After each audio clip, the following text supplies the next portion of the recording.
සුබ දවසක් වේවා. අද අපි ඉගෙන ගන්න යන්නේ මධ්‍යකාලීන යුරෝපා නාට්‍ය කලාවේ ජනවන්දනා නාට්‍ය පිළිබඳව.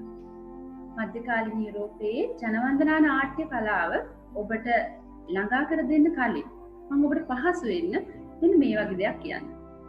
ලංකාවේ බෞද්ධ පූජාකර්ම ශ්‍රාවකයන්ට ළඟා කර දීමේදී පන්සල් ආශ්‍රිත නාටක බණ ඉදිරිපත් කරලා තියෙනවා. ඔබ මේ වෙන විට සමහර වෙලාවට ඉගෙනගෙනත් ඇති.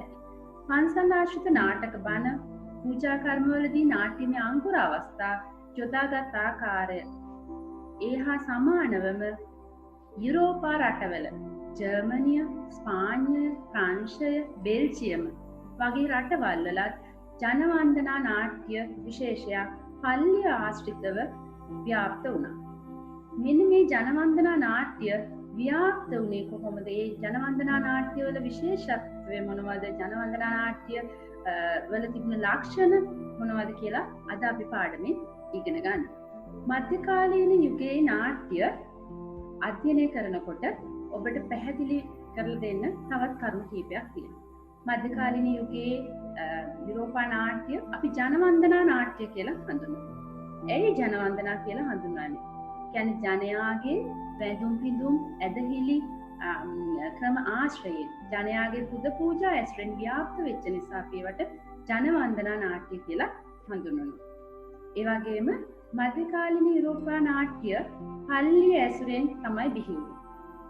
ඊට කලින් පැවති රෝම නාට්‍ය කලාව අශ්ලීල අසභ්‍ය නාට්‍ය දර්ශන වලින් අන්තර්ගත වෙලා තිබුණ නිසා රෝම නාට්‍ය කලාව තහනම් කිරීමකට ලක් වෙනවා. ඒ තහනම් කිරීමට ලක්වීම නිසා තමයි මධ්‍යකාලීන යුරෝපා නාට්‍ය කලාව අඳුරු යුගයක් කියලා හඳුන්වන්නේ. මෙන්න මේ තහනම් වෙච්ච යුගයේ පවා නාට්‍ය පිළිබඳ දැඩි ඇල්මක් පැවති අය, නාට්‍ය පිළිබඳ ඉතා අපි කියන්නේ නාට්‍ය පිළිබඳ උණකින් පසු වුණ අය හොර රහසේ පවා නාට්‍යමය අවස්ථා රඟ දක්වන්න පටන් ගත්තා.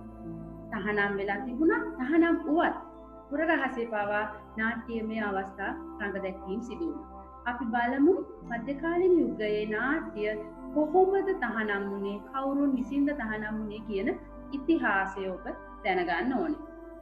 ඔබට මේ දැන් ඉස්සන තිරයේ පේනවා වර්ෂත් සමග ඒ තොරතුරු. රෝම නාට්‍ය කලාව තහනම් වුණේ කොහොමද? කවුරුන් අතින්ද තහනම් වුණේ? මෙන්න මේ ඉතිහාසය ඔබ දැනගත යුතුයි දරුවනි. අපි බලමු මේ ඔබට තිරයේ දිස් වෙනවා. මම ඒ කරුණු වැදගත් කරුණු ඔබට කරුණු වශයෙන් දක්වලා තියෙනවා. ඒවා කියවලා අපි බලමු රෝම නාට්‍ය තහනම් කළේ කවුද? ක්‍රිස්තු වර්ෂ 198 දී ටර්ටූලියන් කියන සභා පීතෘවරයා රෝම නාට්‍ය කලාව තහනම් කරනවා. ඒක සදාචාර විරෝධී නාට්‍ය කලාවක් විදිහට රෝම නාට්‍ය කලාව හඳුන්වනවා.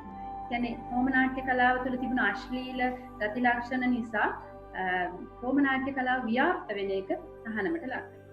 ඒ වගේම ක්‍රිස්තු වර්ෂ 311 දී කතෝලික දහම වැළඳ ගන්නවා කොන්ස්ටන්ටයින් කියන අධිරාජ්‍යවරයා. ඒ අධිරාජ්‍යවරයා රෝම නාට්‍ය කලාව තුළ තිබුණ අශ්ලීල ගති ලක්ෂණ නිසා රෝම නාට්‍ය කලාව තහනමට ලක් කරලා නාට්‍ය රංගශාලා පවා වසා දමනවා. දැන් මේ වෙන විට නාට්‍ය කලාව තහනම් කිරීම සහ රංගශාලා වසා දැමීම නිසා නාට්‍ය කලාව වර්ධනය වෙන්න රාජ්‍ය අනුග්‍රහයක්වත් ආගමික අනුග්‍රහයක්වත් ලැබෙන්නේ නැහැ. ඒ නිසා මොකද වෙන්නේ දරුවනේ? රෝම නාට්‍ය කලාව වගේම ඒ යුරෝපා රටවල නාට්‍ය කලාව වර්ධනය වීම අඩපණ වෙනවා. මේ අඩපණ වෙන යුගය අපි අඳුරු යුගයක් විදිහට හඳුන්වනවා.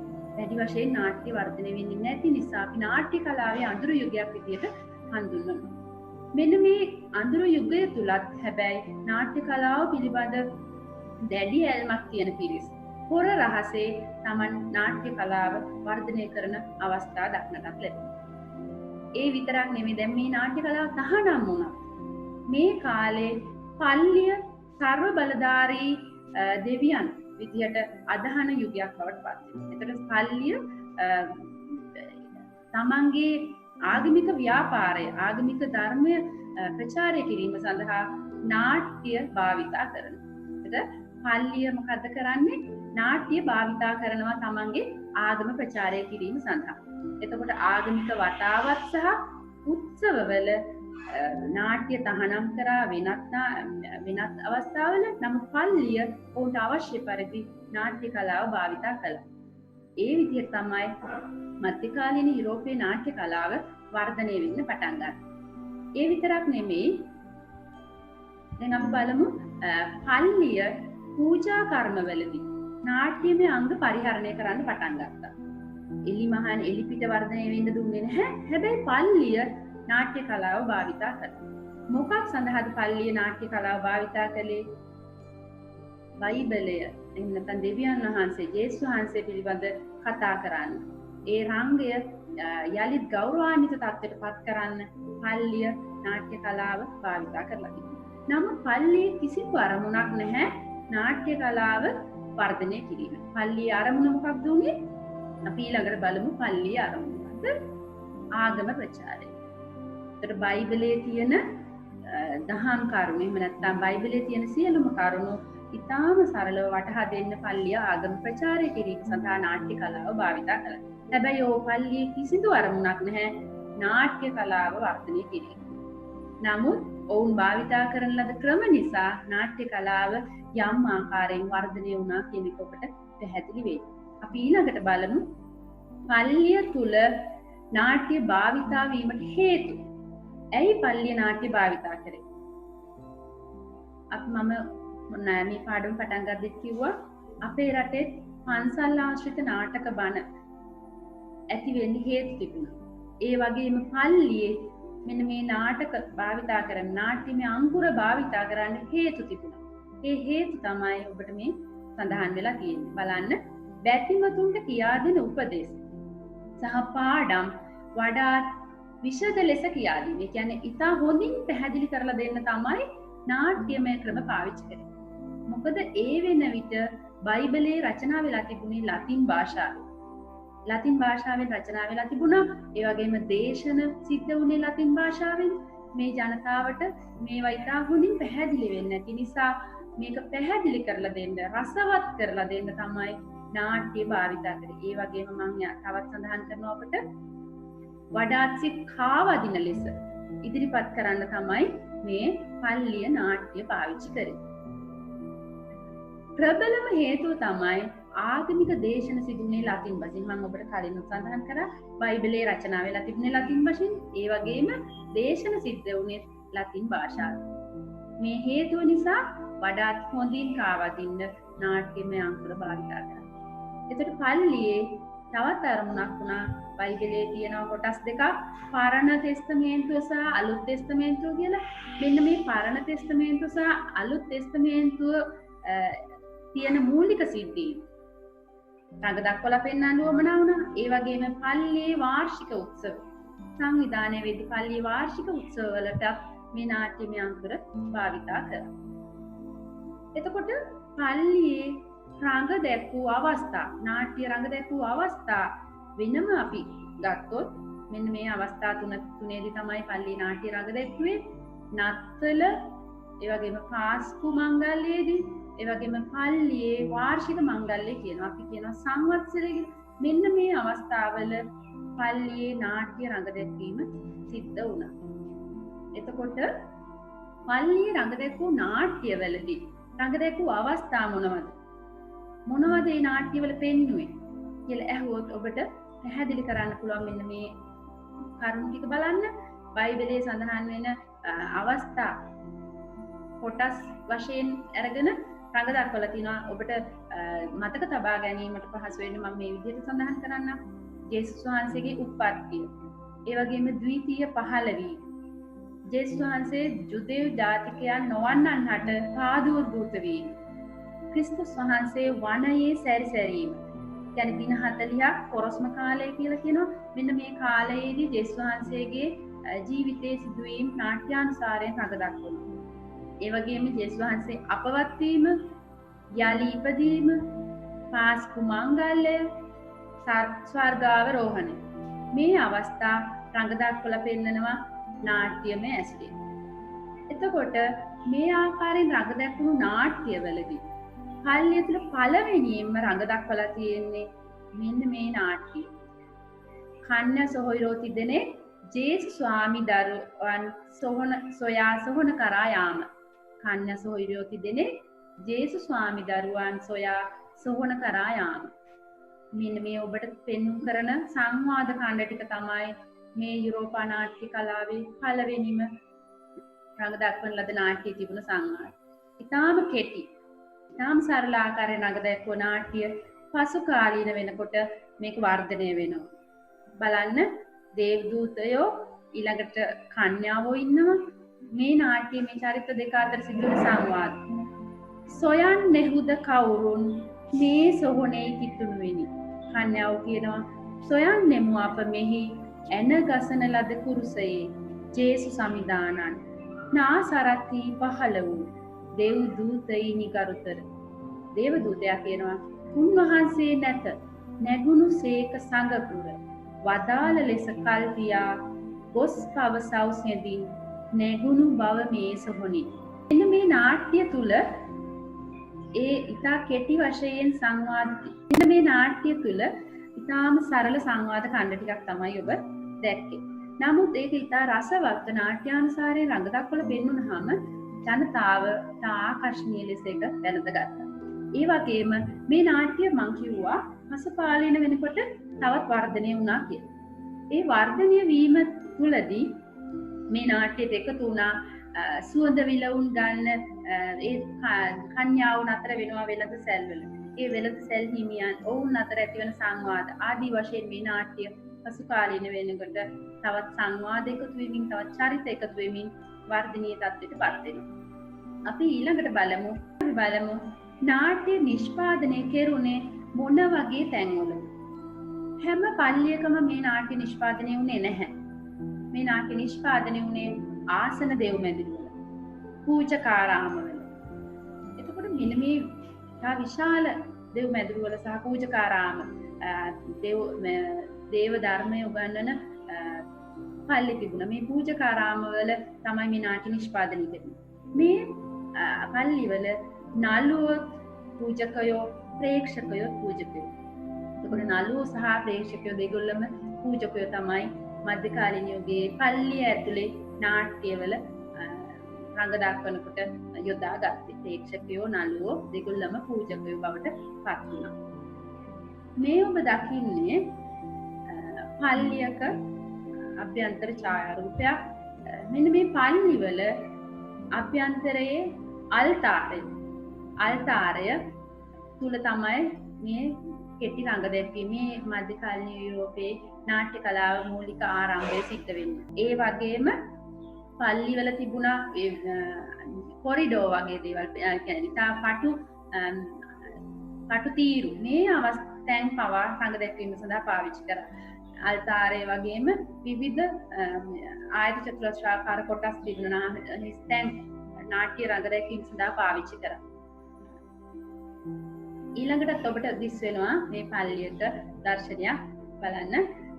මේ වගේ අභ්‍යන්තරය තුල තමයි මධ්‍යකාලීන යුගයේ නාට්‍ය කලාව රඟ දැක්වීම ආරම්භ වෙන්නේ. ඒතර මේ පල්ලි තුල ආරම්භ වුණ නාට්‍ය වර්ග වුණා. ඒ නාට්‍ය වර්ග 3කට වෙන් කරලා අපිට පෙන්වන්න පුළුවන්. ඒ නාට්‍ය ප්‍රභේද අනුව වෙන් කරපුවාම මිස්ටරි, මිරකල්, මොරැලිටි කියන නාට්‍ය ප්‍රභේද 3ක් අනුව පල්ලිය ඇතුලේ ඉඳලා වර්ධනය වුණා. එතකොට පල්ලිය තුල නාට්‍ය වර්ධනය වෙලා ඉන්පස්සේ නාට්‍ය විකාශනයක් සිද්ධ වෙනවා. මම ඔබට ඒ පිළිබඳව පසුව සාකච්ඡා කරනවා. අපි බලමු දැන් මේ නාට්‍ය ප්‍රභේද 3 එකින් එක විස්තර කරගන්න. මිස්ටරි නාට්‍ය කියන්නේ මොකක්ද?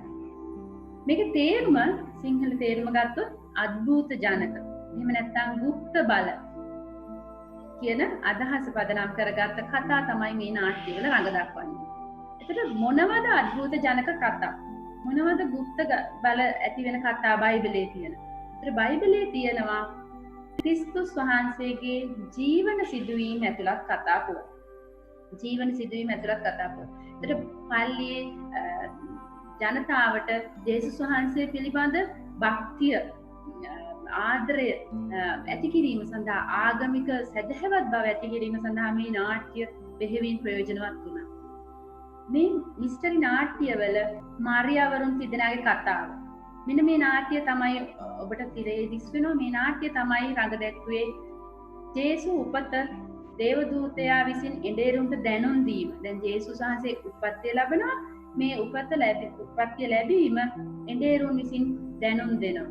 ඒ වගේම ජේසුස් වහන්සේ ඉපදුනාට පස්සේ හෙරෝද් රජු ඔබට ක්‍රිස්තුස් වහන්සේගේ කතා පොත ඇසුරෙන් චිත්‍රපටි ඇති වෙලා තිනවා. මේ චිත්‍රපටියක් හරි නැරඹුවොත් ඔබට මේවා ඉතා හොඳින් පැහැදිලි කරගන්න පුළුවන්. බලන්න හෙරෝද් රජු කුඩා බිලිඳුන් මරා දමන්න රටවල් පුරහා ඇවිදිමින් මේ බිලිඳුන් මරා දමනවා. මේ හෙරෝද් රජු බිලිඳුන් මරා දමන්නේ ජේසු බිලිඳව සොයාගන්න. ජේසු බිලිඳව මරන්න අවශ්‍ය නිසා කුඩා බිලිඳුන් මරා දමමින් හැසිරෙනවා. එතකොට මේ අවස්ථාව නාට්‍යානුසාරීව රඟ දක්වනවා. මේ අවස්ථාවේ ජේසු බිලිඳන් රැගෙන මිසරයට පලා යනවා. මිසරයට පලා යාම පෙන්වන අවස්ථාව. ඒ වගේම ජේසුස් වහන්සේගේ උපත බැහැ දකින්න එනවා රජවරු තිදෙනෙක්. අපි ඒකට කියනවා රජතුන් කට්ටුවේ කතාව කියලා. මෙන්න මේ කතා පල්ලිය ඇතුලේ මිස්ටරි නාට්‍ය විදිහට රඟ දක්වනවා. අපි ඡායාරූප වලින් බලමු. මේ ඔබ දකින්නේ ජේසුස් වහන්සේගේ උපත පෙන්වන අවස්ථාවක්. ඊළඟට මේ ඔබ දකින්නේ බලන්න හෙරෝද් රජුගේ මේ අවස්ථාවක් චිත්‍රණයට නගලා තිනවා. මේ කුඩා දරුවන් ඝාතනය කරලා තියෙන අවස්ථාවක්. මේ මිසරයට පලා යනවා ජේසු බිලිඳව සංගවා ගනිමින් මිසරයට පලා යන සිද්ධියක් ඔබට මේ ඡායාරූප වලින් පෙන්වන්නේ. මම මිස්ටරි නාට්‍යවල රඟ දැක්වූ අවස්ථා සිහියේ තබා ගන්න පහසු වීම සඳහා චිත්‍ර වලින් පෙන්වලා තියෙන සිදුවීම් තමයි නාට්‍යවල රඟ දක්වලා තියෙන්නේ. ඒ නාට්‍ය ඇසුරෙන් තමයි මේ චිත්‍රණයන් බයිබලයේ ඇසුරෙන් තමයි මේ චිත්‍රණයන් නිර්මාණය කරලා තියෙන්නේ. ඔබ මතක තබා ගැනීම සඳහා මේ චිත්‍ර හොඳින් නරඹන්න. ඊළඟට බලමු මේ ඉන්නේ රජතුන් කට්ටුවේ කතාව. මේ රජවරු ත්‍යාග රැගෙන බලන්න ඔවුන් තිදෙනා අතේම මේ ත්‍යාගයන් තියෙනවා. මේ ත්‍යාග රැගෙන ජේසු බිලිඳව බලන්න යන අවස්ථාව තමයි මම මේ පෙන්නන්නේ. මෙන්න මේ නාට්‍යානුසාරී අවස්ථා පල්ලියේ මිස්ටරි නාට්‍යවල රඟ දක්වලා තිබුණා. පල්ලිය ඉදිරිපිට රඟ දක්වපු මිස්ටරි නාට්‍යයක් තමයි ආදම් සහ එව සුගති උද්‍යානය ගත කළ කතාව. ඔබට ඉතා ජනප්‍රිය කතාවක් තමයි මේක. ආදම් සහ එව තහනම් ගහේ ගෙඩි කනවා. මේක චිත්‍රවලින් ඔබ දැකලා ඇති. පල්ලියෙන් පිටත චක්‍ර නාට්‍යවලදී මිස්ටරි නාට්‍ය රඟ දැක්වුවා. පල්ලියෙන් පිටතටත් ගියා. දැන් පල්ලියේ ඉදිරි දොරටුව අභ්‍යාසට ආවා. ඊළඟට පල්ලියෙන් පිටතට ගියා. ඒවට අපි කියනවා චක්‍ර 나ටක, එහෙම නැත්නම් ශ්‍රේණි නාටකවල මිස්ටරි නාට්‍යයක් රඟ දැක්වුවා. මේ ශ්‍රේණි නාටකවලදී මිස්ටරි නාට්‍ය රඟ දක්වද්දී මොනවද රඟ දැක්වේ? දෙවන ඉඩිරගේ කතාව. මේකත් ඔබ අහලා ඇති. අර බැටළුවෙක් සොරාගෙන ගිහිල්ලා තමන්ගේ මේ බිරිඳට දීලා තොටිල්ලේ දාලා නලවන කතාව. ඊළඟට ආබ්‍රහම් සහ ඊසාගේ කතාව. ජේසුතුමා සාතාන් විසින් 3 වරක් පරීක්ෂා කිරීම. අන්තිම රාත්‍රී භෝජනය. නෝවා සහ නැව ඇතුළත් කතාව. ඊළඟට කායින් සහ ආබේලගේ පුවත. මේ කතා පුවත් පිළිබඳවත් ඔබට මම ඉදිරියේදී රූප සටහන් පෙන්වන්නම් ඔබට මතක තබා ගැනීම සඳහා. එතකොට පල්ලියේ ඇතුළ මිස්ටරි නාට්‍ය රඟ දැක්වුවා. පල්ලියේ බටහිර දොරටුව අභ්‍යාස එළියට ඇවිල්ලා මිස්ටරි නාට්‍ය රඟ දැක්වුවා. ඊළඟට පල්ලියෙන් පිටතටත් ගිහිල්ලා මිස්ටරි නාට්‍ය රඟ දැක්වුවා. අපි දැන් බලමු මිස්ටරි නාට්‍යවල පල්ලියෙන් පිටතට ඇදුනට පස්සේ රඟ දක්වපු නාට්‍ය ඡායාරූප ඇසුරෙන් ඔබට මතක තබා ගැනීමට පහසු නිසා මම මේ ඉදිරිපත් කරන්න. මේ ඔබ දකින්නේ දෙවනේ ඩේරගේ කතාව. රඟ දක්වලා තියෙන ආකාරය බලන්න බැටළුවෙක් සිටිනවා. ඒ වගේම මේ ඔබ දකින්නේ ආබ්‍රහම් සහ ඊසාගේ කතාව. මේ ජේසුස් වහන්සේ 3 වරක් සාතාන් විසින් පරීක්ෂාවට ලක් කරනවා. ඒකෙදි ඉහළින් පේන ඡායාරූපේ තියෙන්නේ ජේසුස් වහන්සේට ගල් දීලා රොටි බවට පත් කරලා අනුභව කරන්න කියනවා. ඒ වගේම ජේසුස් වහන්සේට දේවමාලිගාව උඩ සිට පනින්න කියලා කියනවා. ඒ වගේම ජේසුස් වහන්සේට සාතාන් වඳින්න කියලා කියන අවස්ථාවකුත් තියෙනවා. මෙන්න මේ අවස්ථා තුනත් රඟ දක්වනවා. මේ ඔබ දකින්නේ අවසන් රාත්‍රී භෝජනය. ඒ අවස්ථාව රඟ දක්වලා තියෙනවා මිස්ටරි නාට්‍යවල. ඊළඟට බලමු මේ දකින්නේ නෝවා සහ නැව. නෝවාගේ නැව කියන කතාව ඔබට මතක තබා ගැනීමට මේ ඡායාරූප උදව්වක් වේවි. මේ ඔබ දකින කතාව තමයි කායින් සහ ආබේල්ගේ පොර බැදීම. කායින් සහ ආබේල් කියන සහෝදරයන් දෙදෙනාගේ කතා පුවත රඟ දක්වලා තියෙනවා. ඊළඟට අපි දැන් කතා කරන්න යන්නේ මිරකල් නාට්‍ය ගැන. මිරකල් කියන්නේ මොකද්ද? වචනයෙන්ම තේරෙනවා මිරකල් කියන්නේ ප්‍රාතිහාර්ය. ඒකට ප්‍රාතිහාර්ය නාට්‍ය. කවුරු ගැනද ප්‍රාතිහාර්ය නාට්‍ය පෙන්වන්නේ? බයිබලයේ වැඩි වශයෙන් කතා කරනවා ජේසුස් වහන්සේගේ ප්‍රාතිහාර්ය ජනක අවස්ථා. ඒ විතරක් නෙවෙයි මේ මිරකල් නාට්‍යවල ජේසුස් වහන්සේ වගේම සාන්තුවරයන්ගේ ජීවිතවල කතා ප්‍රාතිහාර්ය දනවන සිදුවීම් පාදක කරගනිමින් මිරකල් නාට්‍ය රඟ දක්වලා තියෙනවා. මේ නාට්‍යවලදී උත්සාහ කරේ දෙවියන්ගේ බල මහිමය පෙන්වන්න. දෙවියන්ගේ බල මහිමය ඉතාම රසවත්ව පෙන්නලා ජනතාවගේ සැදැහැවත් භාවය වර්ධනය කරන්න මිරකල් නාට්‍ය වලින් උත්සාහ කරගෙන තියෙනවා. එතකොට මිරකල් නාට්‍ය චක්‍ර නාට්‍ය විදිහට අපි හඳුන්වන ශ්‍රේණි නාට්‍ය විදිහට රඟ දක්වලා තියෙනවා. පල්ලියෙන් එළියට ආවට පස්සේ එතකොට මේ ශ්‍රේණි නාට්‍ය වල රඟ දක්වලා තියෙනවා මෙන්න මේ නාට්‍ය. බලන්න සාන්ත ඇපොලෝනියාගේ කතාව, සාන්ත සිසිලියාගේ කතාව, සාන්ත නිකලොස් තුමාගේ කතා ජනප්‍රවාද ඇසුරෙන් ගොඩනැගිච්ච කතා. ඊළඟට කන්‍යා මරියතුමියගේ කතා, කන්‍යා මරියතුමියගේ ප්‍රාතිහාර්ය ජනක අවස්ථා තිබිලා තියෙනවා. ඒ වගේම සාන්ත ඇග්නස් තුමියගේ කතා. මේ විවිධ පුද්ගලයන්ගේ ප්‍රාතිහාර්ය ජනක අවස්ථා මිරකල් නාට්‍යවල රඟ දක්වලා තියෙනවා. මේ ඔබ දකින්නේ සාන්ත සිසිලියාගේ කතාව. මේ සාන්ත නිකලොස් තුමාගේ කතාවක් ජනප්‍රවාද ඇසුරෙන් ඒ චිත්‍රයෙන් ළඟලා තියෙන එක ආශ්‍රයෙන් ඔබ මතක තබා ගන්න. මරියතුමියගේ කතා, මරියතුමියගේ හාස්කම් මිරකල් අවස්ථා තිබිලා තියෙනවා. ඒව ඇසුරෙන් රඟ දක්වන නාට්‍ය තිබුණා. අපි ඊළඟට සාකච්ඡා කරමු මොරැලිටි නාට්‍ය ගැන. මොරැලිටි නාට්‍ය කියන එකේ තේරුම තමයි සදාචාර නාට්‍ය. එහෙම නැත්නම් උපදේශාත්මක නාට්‍ය.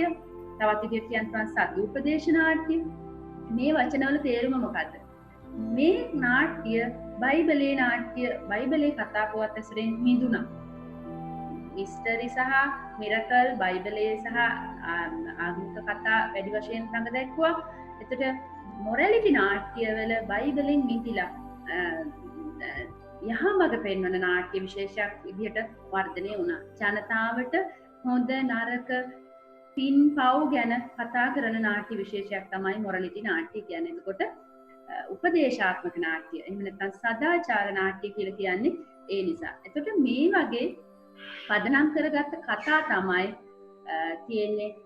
කියන්නේ පොදුවේ මිනිසා යහමඟ ගන්න උත්සාහ කරපු කතා. මම ඔබට සඳහන් කරලා තිනවා පව් පින් පිළිබඳ තේමාවන් තමයි මොරැලිටි නාට්‍යවල පාදක කරගත්තේ, වස්තු බීජය කරගත්තේ. අපි බලමු මොරැලිටි නාට්‍යවලට උදාහරණ. මොරැලිටි නාට්‍ය කතා වස්තු තිබිලා තියෙනවා. එව්රිමෑන්, ඒ කියන්නේ එව්රිමෑන් කියන්නේ සකල ජන කියන නාට්‍ය. එතකොට මේ සකල ජන තමන්ගේ අවසන් ගමන, තමන් මරණයට යන වෙලාවේදී ලෞකික සගයන්ට කතා කරනවා. නමුත් කිසි කෙනෙක් ඔහු සමග මරණයට යන්නේ නැහැ. ඔහු සමග එන්නේ ඔහුත් එක්ක කටයුතු කරපු කුසල් අකුසල ඔහුට තිබුණ කරන ලද පින් පව් විතරයි. ඒ වගේම මෑන්කයින් කියන නාට්‍යයේ යහගුණ සහ දුර්ගුණ චරිත ලෙස පණ ගන්නලා තියෙනවා. යහගුණ සහ දුර්ගුණ චරිත විදිහට පණ ගන්නලා තියෙනවා. එතකොට මොරැලිටි නාට්‍යවල උත්සාහ ගත්තා සමාජයට හොඳ නරක කියා දෙන්න. බයිබලයේ අර ආගම ප්‍රචාරය කිරීමෙන් මිදිලා ඇත්තටම මිනිස්සු කොහොමද ජීවත් වෙන්න ඕනේ, පව්පින් යහගුණ කියන්නේ මොකක්ද කියන එක. මේ ඔබට පේන්නේ එප්මෑන් කියන ග්‍රන්ථය තිබෙන ඡායාරූපයක් මම ඔබට පෙන්නන්නේ. දැන් අපි බලමු නාට්‍ය දේවස්ථානයෙන් පිටතට ඇදීමට හේතුව මම මේක ඔබට කලින් සඳහන් කරා. නමුත් විෂය කරුණක් විදිහට ඔබට සටහන් කර ගැනීමට නොහැකි වුණා නම් මම මේ නැවත ඔබට අත්‍යවශ්‍ය කරුණු මේ විදිහට පෙන්නනවා. බලන්න ඇයි නාට්‍ය දේවස්ථානයෙන් පිටතට ඇදුණු? පල්ලිය තියෙන්නේ පූජා කර්ම කරන්න, දේශන පවත්වන්න, ජේසුස් වහන්සේට නම දින්න. එතකොට පල්ලිය තුල නාට්‍ය රඟ දැක්වීම ආරම්භ වුණාට පස්සේ සෙනඟ වැඩි වුණා. නාට්‍ය විචිත්‍රවත් වෙන්න පටන් ගත්තා. මේ වෙලාවේදී නාට්‍ය අර රංග තාක්ෂණයන් විවිධ දේවල් පාවිච්චි කරන්න පටන් ගත්තාම පල්ලියේ පූජාවන්ට බාධා වුණා. ඒතර පූජාවන් ඇති වූ බාධාව අවහිර කර්ම නිසා නාට්‍ය පල්ලියෙන් පිටතට ඇදිලා එන්න හේතුවක් වුණා. මතක තබා ගන්න පූජා කර්ම වලට අවහිර වීම ඊළඟට රැඟුම් සංකීර්ණ වෙනවා. මොකද කලින් නළුවෝ පූජකයෝ ප්‍රේක්ෂකයෝ පූජකයෝ විදිහට හිටියා. නාට්‍ය වර්ධනය වෙනකොට රැඟුම් වල සංකීර්ණත්වය, පස්තල නිර්මාණ, ඒ වගේම සංගීත, විවිධ දේවල් ඇඳුම් පැළඳුම් වලින් සංකීර්ණත්වයටපත් වෙනවා. මේ ආකාරයේ විවිධ සංකීර්ණත්වයටපත් වෙනකොට නාට්‍ය පල්ලියේ රඟ දැක්වීම අපහසු වෙනවා. මොකද අර පල්ලියේ තියෙන අරමුණ බිඳෙනවා. පල්ලියේ තියෙන්නේ දේවල් යාඥා සඳහා, දේශන පැවැත්වීම සඳහා. ඒ විතරක් නෙවෙයි සෙනඟ වැඩි වෙනවා. මේවා රසවත් රඟ දක්වනකොට සැදැහැවතුන් ඒවත් දැක බලා ගැනීමේ ආශාවෙන් සෙනඟ වැඩි වෙනවා. සෙනඟ වැඩි වීම නිසා පල්ලියේ තිබෙන ඉඩ ප්‍රමාණවත් වෙන්නේ නැහැ. ඒ හේතුව නිසා පල්ලියෙන් පිටතට ඇදෙන්න නාට්‍ය හේතු වෙනවා. එතකොට දේවස්ථානයෙන් පිටතට නාට්‍ය ආවහම ඒ නාට්‍යවල බාරකාරත්වය ගත්තේ මධ්‍යකාලීන වෙළඳ ශ්‍රේණිය.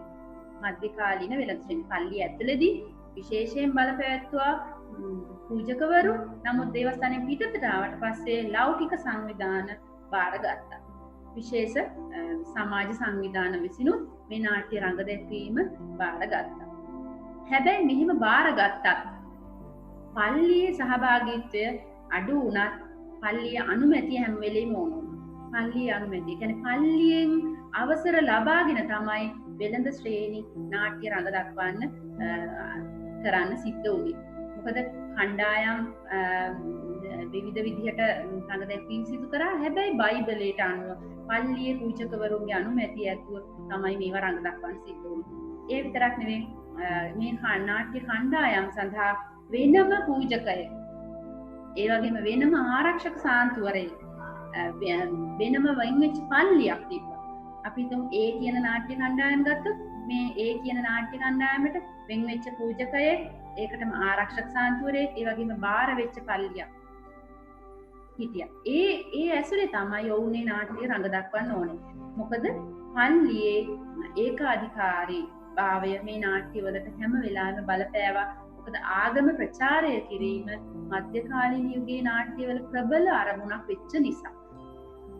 එතකොට මේ මධ්‍යකාලීන යුරෝපීය නාට්‍යවල නාට්‍යයට වස්තු විෂය වුණේ මොනවද?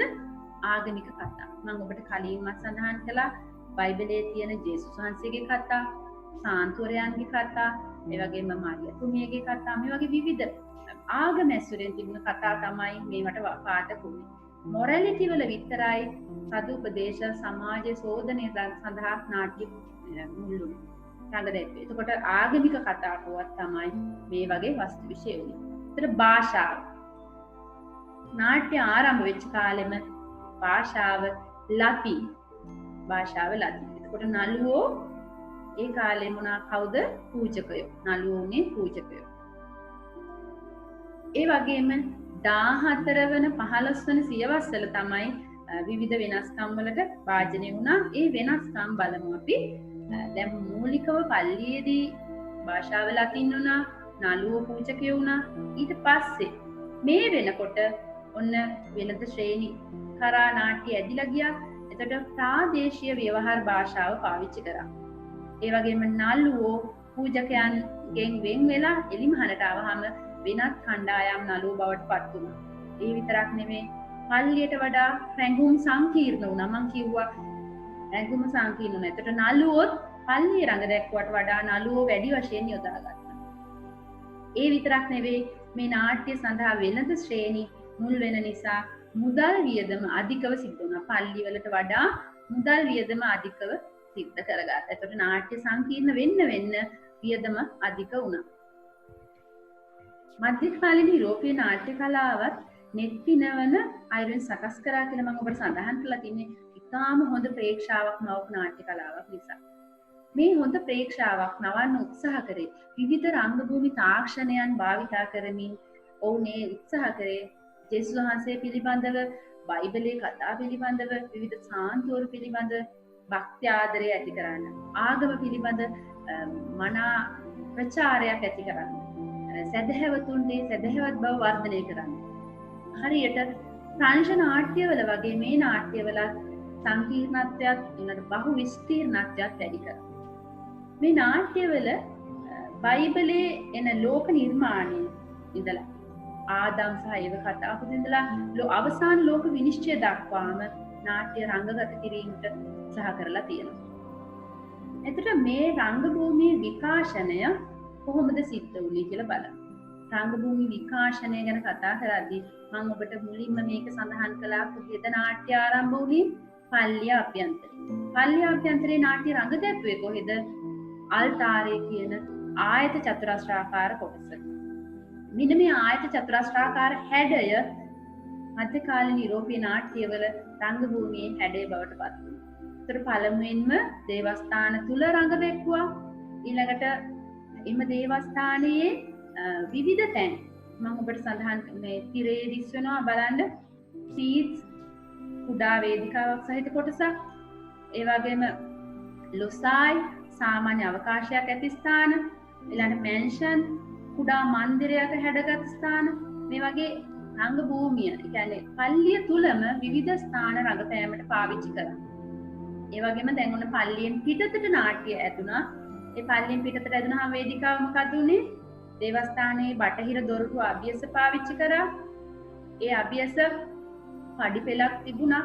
ඒ පඩිපෙළෙන් පල්ලෙහා සිට ප්‍රේක්ෂකයෝ රඟ නැරඹුවා. මේ ආයත චතුරස්‍රාකාර කොටස ප්ලෑටියා කියන කොටස රංගමය අවකාශයේ විදියට පාවිච්චි කරා. පල්ලියෙන් පිටතට නාට්‍ය රඟ දැක්වීම ආවට පස්සේ මොකද්ද උනේ? පල්ලියෙන් පිටතට නාට්‍ය රඟ දැක්වීම ආවා. මේ රඟ දැක්වීමේදී පල්ලියේ ශාන්ත පරිසරයට බාධා ඇති වෙච්ච නිසා තමයි පල්ලියෙන් පිටතට ආවේ. ඒතර පල්ලියෙන් පිටත රඟ දැක්වීමේදී විවිධ රංගෝපක්‍රම පාවිච්චි කරා. පල්ලියට වඩා සාර්ථක විදිහට රංගෝපක්‍රම පාවිච්චි කරන්න පුළුවන් වුණා පල්ලියෙන් පිටතට ආවට පස්සේ. දෙව් මැදුරු තුල ජනතාව වැඩි වුණා. ඒ වගේම පූජක පැලැන්තියේ විවේචන වලට ලක් වුණා. පල්ලිය නාට්‍ය රඟ දක්වන තැනක් නෙමෙයි කියලා පූජකවරු විවේචනය කරා. ඊළඟට කතෝලික සභාවෙන් විවිධ තහනම් ආවා. ඒ විතරක් නෙමෙයි පස්සේ කාලෙදී මේ පල්ලියේ මේ සදහැවතුන්ගේ භක්තියට වඩා විනෝද ජනක අවස්ථාවලට පත්වීම නිසා මේ පල්ලියෙන් නාට්‍ය පිටතට ඇදෙන්න පටන් ගත්තා. එහෙම පිටතට ඇදුනට පස්සේ රංග දැක්වේ කොහෙද? විවිධ ගොඩනැගිලි ඉස්සරහා. එහෙම නැත්නම් නගර චතුරස්‍රවල. නගරයේ විවිධ තැන්වල ආයත චතුරස්‍රාකාර කොටස්වල මේ නාට්‍ය රංග දක්වන්න උත්සාහ කරා. එතකොට ඔන්න පල්ලියේ නාට්‍ය රංග දැක්වෙච්ච අවස්ථා මොනවද? පල්ලිය ඇතුළ අල්තාරය, ඊළඟට පල්ලියේ දොරටු අභියස, ඊළඟට පල්ලියෙන් පිටත නගර චතුරස්‍රවල සහ විවිධ ස්ථාන නිදහස් ස්ථාන තෝරාගත්තා. පල්ලියේ නගර චතුරස්‍රවල රඟ දැක්වට පස්සේ තවත් වර්ධනයක් සිද්ධ වෙනවා. ගැල් මත රඟ දක්වන්න පටන් ගන්නවා. ඒ කියන්නේ ජංගම වේදිකා විදියට මේ නාට්‍ය රඟ දැක්වමින් යන්න පටන් ගන්නවා. මේ ජංගම වේදිකා වෙන්නේ කරත්තවල රෝද සවිකරන ලද ගැල් මත තමයි මේ නාට්‍ය රඟ දක්වන්නේ. එතකොට මේ රඟ දක්වන ගැල් සමහරවිට එක කුටියක් විදිහටත් සමහරවිට එක පෙළක තියෙන කුටි 3ක් විදිහටත් සමහරවිට එක මත පිහිටි කුටි 3ක් විදිහටත් මේ ගැල් සකස් කරලා තියෙනවා. එතකොට මේ ආකාරයේ රංග භූමි භාවිතයක් තිබිලා තියෙනවා. භූත් වේදිකා කියනවා, බහු වේදිකා කියනවා, ඊළඟට මන්දිර වේදිකා, ජංගම වේදිකා වශයෙන් මේ මධ්‍යකාලීන යුගයේ වේදිකාවල විකාශනයක් සිද්ධ වුණා. අපි බලමු මේ වේදිකාවල් ඡායාරූප විදිහට මේ ඔබ දකින්නේ ඔබට පේනවා ඇති මේ ඡායාරූපයේ පහළ තියෙනවා රෝද සුළු වශයෙන් ඔබට හොඳින් නිරීක්ෂණය කරන්න මේ ඡායාරූපය. ඒ වගේම මේ රෝද වැහෙන ආකාරයෙන් වටේට තිර යොදලා තියෙනවා. තිර යොදලා මේක යම්කිසි මන්දිරයක හැඩයක් ආයත චතුරස්‍රාකාර වේදිකාව ගොඩනගාගෙන තියෙනවා. බලන්න ඊළඟට අපි බලමු මේ ඔබට පේන්නේ රංග භූමියකට ගන්න මේ අවස්ථාවක් ඒ මන්දිර කීපයක් විදිහට පෙන්නනවා. මේ ආකාරයෙන් රංග භූමිය විකාශනයක් මධ්‍යකාලීන යුගයේ නාට්‍යවල සිද්ධ වුණා. රංග භූමි විකාශනය වෙද්දී ඇති වුණු විශේෂ වෙනස්කම් තිබුණා. පල්ලිය ඇතුළේ රංග භූමිය කරගත්ත ආකාරයට වඩා එලිමහනට ගියාම රංග භූමි තාක්ෂණය ප්‍රබලව පාවිච්චි කරා කියලා මම ඔබට කිව්වා. අපි බලමු දැන් රංග විදි මොනවද කියලා. මධ්‍යකාලීන යුගයේ නාට්‍යවල භාවිතා කරපු රංග විදි. මේවා අපි රංග ශෛලී ලක්ෂණ විදිහට ගන්න පුළුවන්. අපි බලමු එකින් එක. දේවස්ථානයෙන් උරුම වූ රංග සම්මුති පරිහරණය කරන්න සිද්ධ වුණා. පල්ලියෙන් එළියට නාට්‍ය ගියත් දේවස්ථානයෙන් නියමිත වෙච්ච රංග සම්මුති තිබුණා. මේ පූජකවරුන් අනුමත කරන ලද රංග සම්මුති වලට අනුව තමයි රංග දක්වන්න සිද්ධ වුණේ. ඒ වගේම පල්ලියේ ගායක කණ්ඩායම විවිධ වාදන ගායන ඉදිරිපත් කරමින් පල්ලියේ ගායක කණ්ඩායම සම්බන්ධ වුණා මේ නාට්‍ය සඳහා.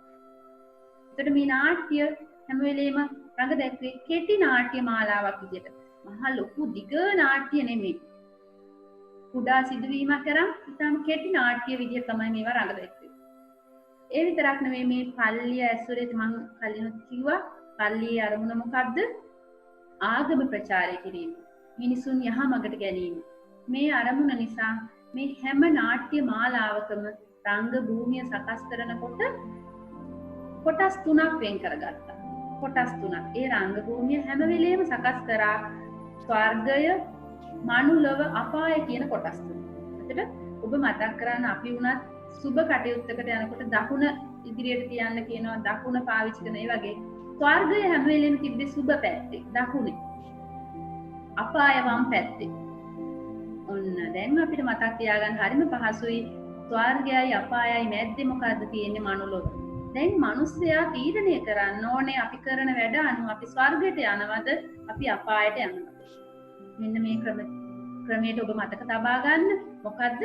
සුබ පැත්තේ ස්වර්ගය, සුබ පැත්තේ කියන්නේ වම් පැත්තේ අපාය, මැද මනුලොව. මේක ඉහළ අතටත් තියන්න පුළුවන්. මේක ඉහළ අතටත් තියන්න පුළුවන්. ඒ කියන්නේ මං කිව්වා වේදිකාව ඉහළට හරි පැත්තට හරි තියනකොට තියෙන ක්‍රමයක්. ඒතර පැත්තට තියද්දි දකුණ වම සහ මැද ඉහළට යනකොට නම් පල්ලෙහා යන්නේ අපි හැම වෙලෙම අපාය පහළ, අපායට උඩින් මනුලොව, ඊට උඩින් ස්වර්ගය. මේ ආකාරයට නිරූපණය කරා.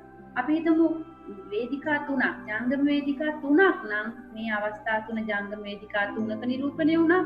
එකම මන්දිරයක නම් ඒ එක මන්දිරයේ පවා දකුණේ ස්වර්ගය, වමේ අපාය, මැද මනුලොව නිරූපණය කරා. මේක ඊටාම ප්‍රබලව පාවිච්චි කරපු රංග සම්මුතිය. අපි බලමු රංග විදි. දැන් මේ විදිහේ රංග විදි වගේම තවත් රංග විදි කීපයක් තිබුණා. ඒ මොනවද කියලා? චක්‍ර නාට්‍යවල නළුවෝ ආධුනිකයෝ. පල්ලිය ඇතුළේදී නළුවෝ කවුද? පූජකයෝ. එහෙනම් චක්‍ර නාට්‍ය වෙනකොට නළුවෝ ආධුනිකයෝ වුණා. එතන මේ ආධුනික නළුවන්ට යම්කිසි ගෙවීමක් කරා. එක එක චරිතවලට එක් එක් ගෙවීමක් සිද්ධ වුණා. මේ අනුව තමයි රංග දැක්වීම සිද්ධ වුණේ. එතකොට චක්‍ර නාට්‍යවල හොඳ ප්‍රේක්ෂාවක් මවන්න උත්සාහගත් රංග විදි තිබුණා.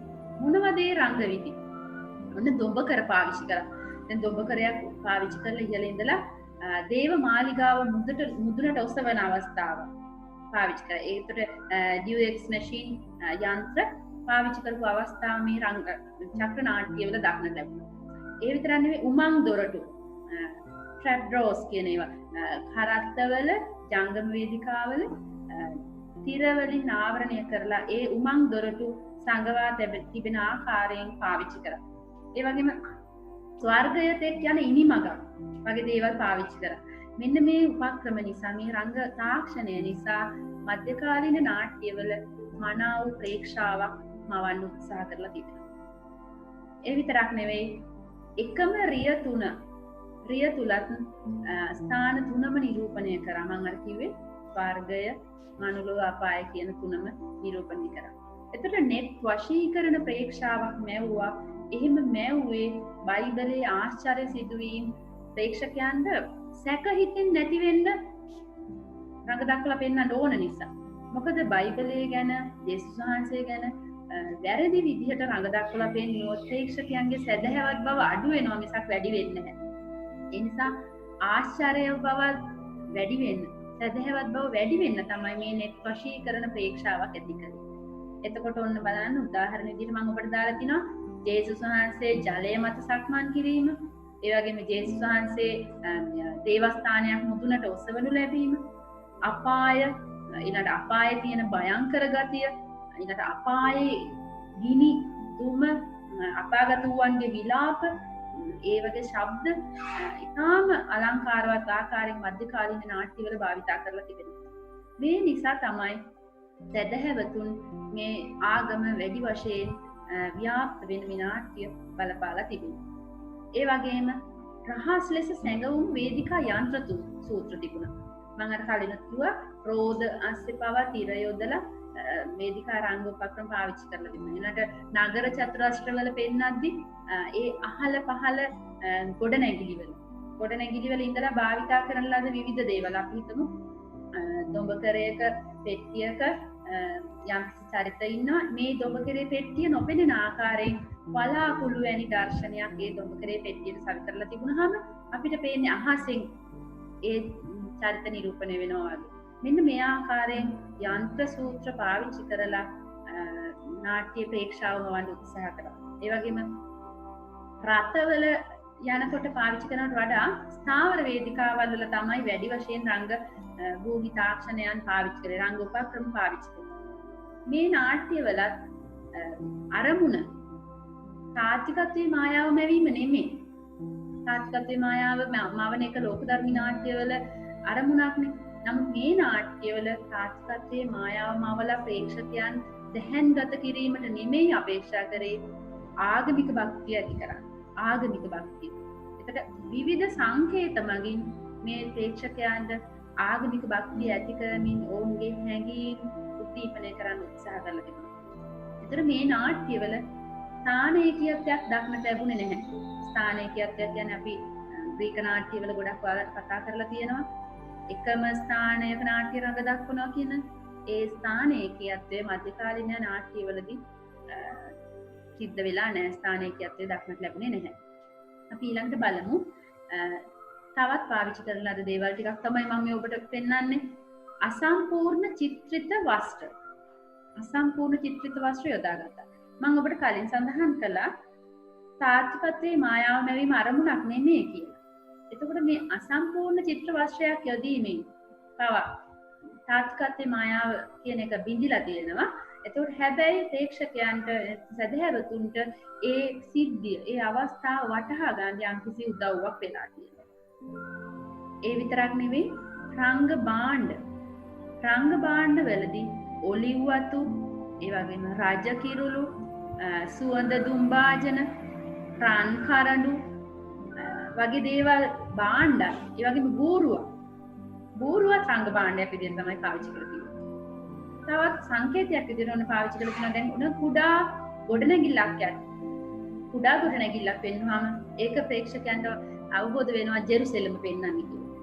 ඒ වගේම පෝටිකෝව යට පුටුවක් කියලා තිබ්බහම මේ රජමාලිගාව.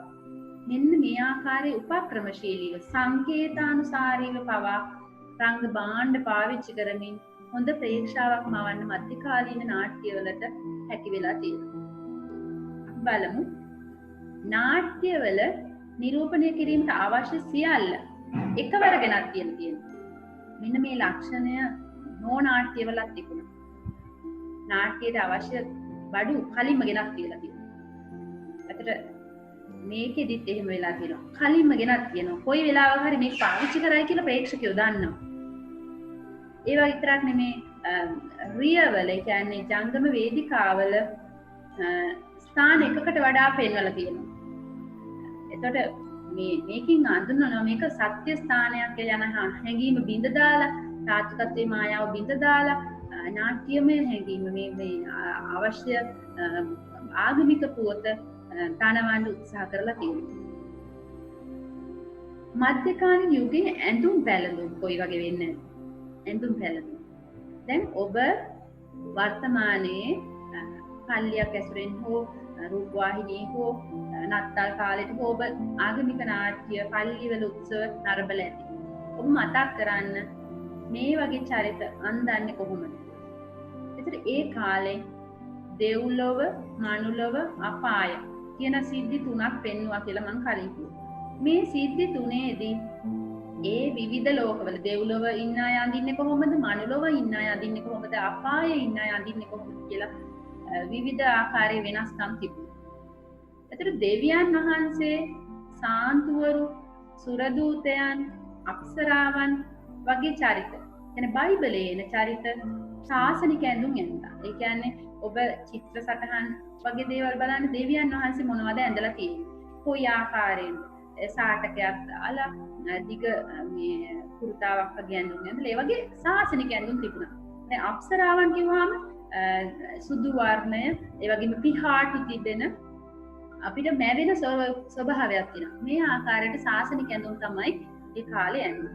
එතකොට බයිබලයේ මේ සඳහන් චරිතවලට අමතරව මනුලොව චරිත පෙන්නනවා.